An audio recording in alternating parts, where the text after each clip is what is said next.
보리떡 5개와 물고기 2마리로 5천 명을 배불리 먹게 하신 예수님은 급히 제자들을 재촉하여 먼저 보내셨습니다. 그리고 거기에 모여있던 수많은 무리들을 흩으셨습니다. 오늘 본문 22절 말씀입니다. 예수께서 즉시 제자들을 재촉하사 자기가 무리를 보내는 동안에 배를 타고 앞서 건너편으로 가게 하시고, 오병이의 기적이 일어난 후에 왜 예수님은 제자들을 재촉해서 급히 먼저 보내셨을까요? 왜 모여있는 군중들을 흩으셨을까요? 바로 위기가 생겼기 때문입니다.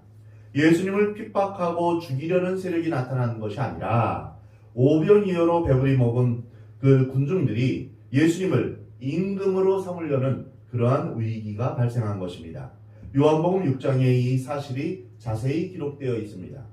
그 사람들이 예수께서 행하신 이 표적을 보고 말하되 이는 참으로 세상에 오실 그 선지자라 하더라. 그러므로 예수께서 그들이 와서 자기를 억지로 붙들어 임금으로 삼으려는 줄 아시고 다시 혼자 산으로 떠나가시니라.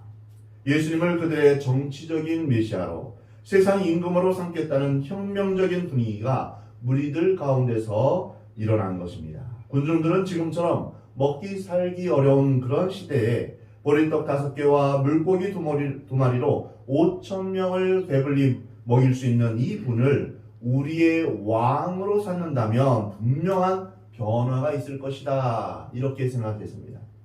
그러나 그들은 어리석게도 예수님을 오해했습니다. 그리고 예수님이 자신의 필요를 채워주지 않자 예수님을 죽이는 장본인이 되었던 것입니다. 예수님은 민중을 사랑하시고 소외된 계층에게 애정을 가지고 계셨습니다. 그러나 예수님은 한 번도 민중이 원하는 대로 움직이지 않으셨습니다. 예수님은 그들을 위로하셨고 그들에게 은혜를 베풀어 주셨지만 그들의 말대로 끌려다니지는 않으셨습니다. 예수님은 우리가 자신을 왕으로, 정치적 메시아로 삼으려는 것을 미리 하시고 먼저 제자들을 흩어서 보내신 것입니다. 만일 그들 말대로 예수님이 임금이 되려면 쿠데타를 일으켜서 헤롯 왕을 권좌에서 끌어내리면서 피를 흘리는 혁명이 일어나게 되는 것을 의미하게 됩니다. 그래서 흥분 잘하는 제자들 재촉해서 군중들보다 먼저 배로 떠나게 하신 것입니다. 그 다음 군중들을 설득하여 조용히 해산하게 하신 것입니다. 그리고 예수님은 조용히 산으로 올라가서 기도하셨습니다. 무리를 보내신 후에 기도하러 따로 산에 올라가시니라. 저물매 거기 혼자 계시더니 예수님은 위기 때마다 기도하셨습니다. 공생애를 시작하실 때 예수님은 광야에서 40일간 금식 기도를 하셨습니다. 십자가를 지실 때가 가까이 왔을 때 예수님은 인간적으로 십자가를 지시는 것에 대해서, 온 인류의 죄를 담당하시는 것에 대해서 고통스러워하시며 간절하게 기도하셨습니다. 예수님은 위기에 부딪혔을 때 마귀와 싸우는 위기가 아니라 자기 자신과 싸워야 하는 위기에 부딪혔을 때 예수님은 겟세마네 동산에서 무릎을 꿇고 기도하셨습니다. 내 아버지여, 만일 할만하시거든 이 잔을 내게서 옮기시옵소서. 그러나 나의 원대로 마옵시고 아버지의 원대로 하옵소서. 예수님은 가장 큰 문제가 자기 자신임을 아셨습니다. 그때 예수님은 무릎 꿇고 기도하셨습니다. 인간에게 호소하지 않고 하나님께 호소하셨습니다. 사람의 숫자와 민중의 세력에 의지하지 않고 하나님의 섭리, 하나님의 뜻에 자신을 맡기신 것입니다. 여기에 우리가 배워야 할 말씀이 있습니다. 그것은 바쁘고 일이 많을수록 더 기도해야 한다는 사실입니다. 무엇에 쫓길수록 조용한 기도의 시간이 필요합니다. 사람을 떠나고 조용한 장소에서 무릎 꿇고 하나님께 기도의 시간을 가져야 합니다. 결혼하려는 분이 있다면 금식하고 기도해야 합니다. 군대에 간 자녀가 있습니까? 사업을 새로 시작하려는 분이 있습니까? 생애에 중요한 결정을 하려는 분이 있습니까? 흥분하지 마십시오. 사람을 쫓아다니지 마십시오. 우리는 기도해야 합니다. 기도가 잘 안 되면 금식을 해야 합니다. 예수님은 새벽 기도를 하셨습니다. 예수님은 밤이 맞도록 기도하셨습니다. 제자들과 함께 기도하시기도 하셨습니다. 사랑하는 성도 여러분도 또한 예수님처럼 기도의 삶을 사는 여러분이 되시기를 하나님은 원하십니다. 다음으로 생각할 것은 먼저 떠난 제자들이 어떻게 되었는가 하는 것입니다. 배가 이미 육지에서 술이나 떠나서 바람이 거스름으로 물결로 말미암아 고난을 당하더라. 밤사경에 예수께서 바다 위로 걸어서 제자들에게 오시니 예수님의 말씀대로 제자들은 배를 타고 그곳을 떠났습니다. 건너편으로 가기 위해서 육지에서 술이나 떨어진 지점에 도달했을 때 갑자기 돌풍이 일어났습니다. 이것은 갈릴리 호수에서 가끔 발생하는 현상으로 호수 옆에 있는 높은 산에서 내려오는 그 강한 바람 때문에 열심히 노를 저어도 1m도 전진하지 못하는 심각한 상황이 발생하는 것입니다. 더군다나 이 물이 배에 덮치면 이 배가 가라앉을 수도 있는 그러한 위험한 상황입니다. 밤사경은 새벽 3시에서 6시에 해당되는 그러한 시간입니다. 제자들이 떠날 무렵은 초저녁이었습니다. 그런데 새벽까지 고생했다는 것을 보면 제자들이 얼마나 힘들었을지 짐작할 수 있습니다. 그들은 지치고 기진했을 것입니다. 죽음에 대한 공포가 그들을 엄습했을 것입니다. 불과 몇 시간 전에는 5,000명을 먹이고도 12광주리가 남는 그러한 기적을 목격한 사람들이었습니다. 근데 얼마 후에 죽음의 위기에 놓인 것입니다. 이처럼 축복과 고난은 대비되어 나타납니다. 성령의 불세를 받고 기적을 체험하며 병이 낫고 놀라운 성령의 역사를 체험하는 사람이 있습니다. 그러나 바로 그 다음 순간에 죽음의 위기를 경험할 수 있는 것입니다. 은혜를 받고 기뻐하다가 바로 정반대의 그런 경험이 나타날 수 있습니다. 이것이 바로 그리스도인들이 겪는 축복과 저주의 두 주제입니다. 이것이 우리 인생의 단면입니다. 모든 것이 잘 되고 평안하다가 어느 날 생각지도 못한 풍랑과 파도에 덮여서 꼼짝 못하는 경우가 있습니다. 실로 만감이 교차하는 순간입니다. 우리에게 위기와 고난이 닥칠 때 우리는 주님이 계시지 않는 것처럼 그렇게 느껴질 때가 있습니다. 또 계신다 할지라도 꼭 주무시는 것처럼 느낄 때가 많습니다. 하나님, 왜 이런 위기와 고난과 아픔이 저에게 닥치는 것입니까? 왜 내가 이런 것을 겪어야 합니까? 이렇게 말하며 당황할 때가 많습니다. 그 다음 상황은 이렇습니다. 밤사경에 예수께서 바다 위로 걸어서 제자들에게 오시니 제자들이 그가 바다 위로 걸어오심을 보고 놀라 유령이라 하며 무서워하여 소리 지르거늘. 새벽 3시가 지나는 때 폭풍 속에서 절망하고 지치고 구원의 가능성이 전혀 없는 캄캄한 때에 주님이 나타나셨습니다. 고린도전서 10장 13절에서 사람이 감당할 시험 밖에는 너희가 당한 것이 없나니 오직 하나님은 미쁘사 너희가 감당하지 못할 시험을 당함을 허락하지 아니하시고 시험 당할 즈음에 또한 피할 길을 내사 너희로 능히 감당하게 하시느니라. 사랑하는 성도 여러분, 어떠한 고난이 올지라도 염려하지 마시기 바랍니다. 우리는 반드시 고난을 이기게 되어 있습니다. 만약 우리가 그 시험을 이길 수 없다면 하나님께서 피할 길을 내어주십니다. 제자들이 밤이 깊도록 고생하는 것을 보시고 예수님이 찾아가셨습니다. 피할 길을 주신 것입니다. 바람이 불어닥칠 때 인생의 고난 가운데 예수님은 찾아오십니다. 예수님은 우리의 모든 삶을 다 아십니다. 우리가 겪는 위기 가운데 예수님은 우리 가운데로 찾아오십니다. 밤사경에 오셨다는 것은 사랑을 의미합니다. 놀라운 사랑입니다. 모두 다 잠자고 쉬는 그 시간에 예수님은 찾아오셔서 고난 가운데 있는 제자들을 만나 주셨습니다. 이것은 하나님이 우리를 사랑하셔서 언제든지 우리에게 찾아오시는 것을 의미합니다. 그리고 밤사경에 예수님이 오신 것은 인간의 절망의 때 하나님은 정확한 때에 오신다는 것입니다. 제자들은 밤새도록 최선을 다했을 것입니다.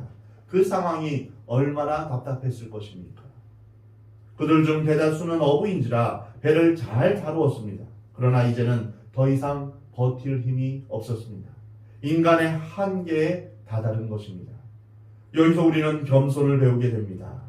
바로 인간의 끝이 하나님의 시작이다. 이 원리를 우리는 발견합니다. 인간의 절망과 패배는 곧 하나님의 소망과 승리가 되는 것입니다. 우리가 포기하면 하나님이 움직이기 시작하십니다. 우리의 교만이 꺾어지는 바로 순간에 하나님의 은혜가 부어지는 것입니다. 사람들이 고통과 두려움에 빠져 있을 때 흔히 하나님이 나를 버리셨다, 또는 하나님이 주무시고 계신다, 혹은 하나님이 나에게 관심이 없으시다, 이렇게 느낍니다. 그러나 사실은 정반대입니다. 우리가 고난과 절망에 빠져 있을 때 하나님은 제일 가까이 계십니다. 건강한 자식에게는 부모가 멀리 있을지라도 병들어 죽어가는 자식에게는 부모가 가까이 있는 것과 마찬가지입니다. 근데 그렇게 가까이 있음에도 불구하고 그 자녀가 부모가 곁에 있는 것을 모르는 것은 병이 너무 심해서 그런 것입니다. 예수님은 우리의 실패 가운데, 고난 가운데 함께 계십니다. 우리가 절망하고 이제 끝이다 이렇게 생각할 때 하나님은 움직이고 계십니다. 예수님은 제자들을 계속 보고 계셨습니다. 풍랑을 만나는 것과 그들이 어려운 상황에 처한 것을 아시고 제자들에게 가신 것입니다. 지금도 예수님은 우리를 보고 계십니다. 무서움과 고난 가운데 방황하고 있을 때 하나님은 우리를 외면하지 않으십니다. 우리 주님은 한 번도 우리에게서 눈을 떼신 적이 없으십니다. 예수님은 지금도 하나님 우편에서 우리를 위해 기도하고 계십니다. 예수님은 우리의 형편을 알고 계시며 우리의 눈물을 알고 계십니다. 우리의 탄식을 듣고 계십니다. 예수님이 무리로 걸어오신 것은 자연세계에 있어서는 도저히 있을 수 없는 그런 불가능한 일입니다. 이것은 인간의 이성으로, 경험으로, 상식으로는 있을 수 없는 일입니다. 그러면 성경의 기록이 잘못되었을까요? 어떤 합리주의자는 이 본문을 이해할 수 없기에 무리를 걷는 것을 해변가를 걸은 것으로 걸으셨는데 제자들이 그것을 착각했다 이렇게 해석합니다. 그러나 배는 이미 육지에서 수리를 떠났다 이렇게 기록되어 있습니다. 베드로가 또한 예수님께 걸어갈 때 물에 빠졌다 이렇게 또한 기록되어 있습니다. 예수님이 무리를 걸으신 것은 한 점 의심할 여지가 없는 그러한 사실입니다. 뿐만 아니라 하나님은 그 이상의 것도 하실 수 있는 분입니다. 온 세상을 창조하신 하나님이, 그 예수님이 죽은 자를 살리시는 전능하신 하나님이십니다. 그러면 예수님이 무리를 걸어오신 것에는 무슨 의미가 있을까요? 첫 번째로 예수님은 바람과 파도를 꾸짖어 잠잠하게 하시는 분으로 모든 자연의 권세를 뛰어넘는 분임을 우리에게 말씀하십니다. 살아있는 사람에게는 누구나 문제가 있습니다. 문제가 없는 사람은 없습니다. 살아있는 동안 아픔이 있고 고민이 있고 질병이 있고 부딪혀야 될 많은 문제가 있는 것입니다. 그러나 중요한 것은 그 문제를 머리에 이고 있느냐 발 아래 깔고 있느냐 이것입니다. 이 차이입니다. 어떤 사람은 수고하고 무거운 짐을 계속 이고 지고 합니다. 자기가 문제 많은 것을 자랑하고 다니는 사람도 있습니다. 또 어떤 사람은 교회 와서 문제 보따리를 다 풀어놓고 주님 앞에 맡겨놓았다가 교회에서 나갈 때 주섬주섬 다시 자신의 짐을 싸가지고 메고 나갑니다. 우리 그리스도인들은 문제를 피할 생각을 하지 말고 문제를 발밑에 두고 그것을 밟아버려야 합니다. 감당할 수 없는 모든 염려와 근심과 걱정을 내 머리에서 내려보내서 발밑에 두는 것입니다. 파도를 정복하신 예수님, 환경을 지배하신 예수님, 모든 문제를 지배하고 정복하시는 예수님처럼 말입니다. 두 번째는 그리스도인의 삶은 마치 무리를 걷는 것처럼 불가능한 삶을 사는 것을 의미합니다. 가능한 삶을 살아내는 것은 그리스도인의 삶이 아닙니다. 그것은 불신자들도 가능합니다. 예수님이 무리를 걸어가신 것처럼 우리는 마음을 극복할 수 있습니다. 용서할 수 없는 사람을 용서합니다. 죄를 극복할 수 있습니다. 이것은 무리를 걷는 것보다 더 놀라운 기적이 될 수 있습니다. 그리스도인들은 세상 사람들이 하지 못하는 복음 전파를 하면서 봉사와 구제를 합니다. 가난한 자, 병든 자를 돌보며 자신의 명예와 재산을 희생하면서 섬깁니다. 아무도 칭찬해 주지 않아도 그 일을 합니다. 그리스도인들은 조건 없이 이름 없이 합니다. 바로 이것이 초자연적인 삶인 것입니다. 인간의 죄된 본능대로 살지 않고 성령의 능력을 힘입어 놀랍고 아름다운 삶을 사는 것입니다. 예수님이 무리를 걸어오셨을 때 제자들의 반응은 어떠했을까요? 제자들이 그가 바다 위로 걸어오심을 보고 놀라 유령이라 하며 무서워하여 소리 지르거늘. 그들이 얼마나 놀랐겠습니까? 지칠 대로 지치고 배고프고 절망적인 상황에서 어떤 사람이 무리로 걸어오는 것을 보았을 때 그들은 그분이 예수님인 것을 생각하지도 못했습니다. 우리 역시 예수님이 우리에게 오실 때 예수님을 영접하지 못하고 막상 주님이 기적을 일으키실 때 그 기적을 믿음으로 받아들이지 못하는 것은 아닐까요? 우리는 얼마나 상식적이고 일상적이고 경험적이고 합리적인 틀 속에서만 살고 있는지 모릅니다. 우리의 지난 모든 순간순간이 하나님의 은혜임을 여러분 고백하시기 바랍니다. 우리가 하나님의 자녀가 된 것은 놀라운 기적입니다. 또한 하나님 앞에서 우리가 예배자로 설 수 있고 하나님 앞에 예배를 드리는 것, 이것은 놀라운 하나님의 은혜입니다. 하나님의 사랑이 아니고서는 있을 수 없는 일입니다. 예수님은 말씀하십니다. 오늘 본문 27절에서 예수께서 즉시 이르시되 안심하라 나니 두려워하지 말라. 인간이 자기 힘으로 감당할 수 없을 때 모든 것이 끝이다, 이렇게 생각하는 그 순간에 주님은 우리에게 다가오셔서 상황을 반전시켜 주심을 믿으시기 바랍니다. 하나님은 마지막에 이기십니다. 우리에게 승리를 안겨주십니다. 그러니 사랑하는 성도 여러분, 절대로 포기하지 마십시오. 끝까지 하나님을 신뢰하며 주님을 따라 사는 여러분이 되시기 바랍니다. 죽는 그 순간까지도 하나님을 신뢰하시기 바랍니다. 마지막 때 우리 주님께서 오셔서 반전시켜 주실 것입니다. 하나님은 홍해를 가르시고 하늘에서 만나를 내리시며 불을 내리시며 또한 놀라운 기적을 베풀어 주시면서 우리를 사랑하시며 우리를 눈동자같이 보호해 주십니다. 우리를 끝까지 지켜주시며 우리를 구원하십니다. 우리를 사랑하시는 주님께서 우리에게 말씀하십니다. 안심하라 나니 두려워하지 말라. 내가 너를 사랑하노라. 내가 너를 붙들어 주리라. 내가 너를 도와주리라. 참으로 나의 의로운 손으로 너를 붙들리라. 십자가의 사랑으로 너를 치료하여 주리라. 주님 우리에게 말씀하여 주십니다. 사랑하는 성도 여러분 모두 우리와 함께 하시며 우리를 위로하시며 새 힘을 주시며 용기를 주시는 그 예수님을 온전히 의지하며 살아가는 여러분이 되시기를 우리 하나님은 원하십니다.